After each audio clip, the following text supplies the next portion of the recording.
Hi everyone, welcome to VR talks a cinema lover. మన నవీన్ పొలిశెట్టి గారిది అనగనగా ఒక రాజు సినిమా రిలీజ్ అయింది. ఈ సంక్రాంతికి వచ్చిన 4th ఫిలిం. సో ఈ సినిమా ఎలా ఉందని చూస్తే ఇక్కడ మీలో ఎంతమంది జాతి రత్నాలు సినిమా చూశారు? సో ఖచ్చితంగా సినిమాకి వెళ్ళిపోండి. ఫస్ట్ మీకు ఖచ్చితంగా నచ్చుతుంది.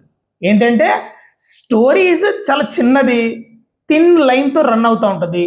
సో సినిమాకి వెళ్తాను, హ్యాపీగా చూస్తాను, నవ్వుకొని బయట వచ్చేస్తాను అనే ఫీల్ ఉంటే అనే వాళ్ళు ఎవరన్నా వెంటనే సినిమాకి వెళ్ళిపోయి ఖచ్చితంగా మీకు నచ్చుతుంది.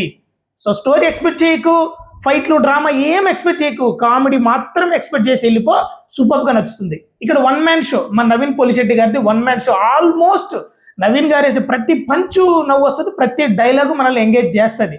సో కాకపోతే సెకండ్ హాఫ్ కొంచెం సీరియస్ జోన్లోకి వెళ్ళిన తర్వాత నీకు కన్ఫ్యూజ్ వస్తారే, ఇది వరకు నేను నవ్వుతూ వచ్చాను, టక్కని ఇప్పుడు సీరియస్లోకి మారిపోవాలా అనే ఎక్స్పెక్టేషన్ చిన్న చిన్న కాన్ఫ్లిక్ట్స్ ఇవన్నీ చిన్న రన్ అవుతున్నాయి. బట్ ఎంటైర్ సినిమా మొత్తం చూస్తే నిన్ను ఎంగేజ్ చేస్తుంది, బోరు కొట్టదు.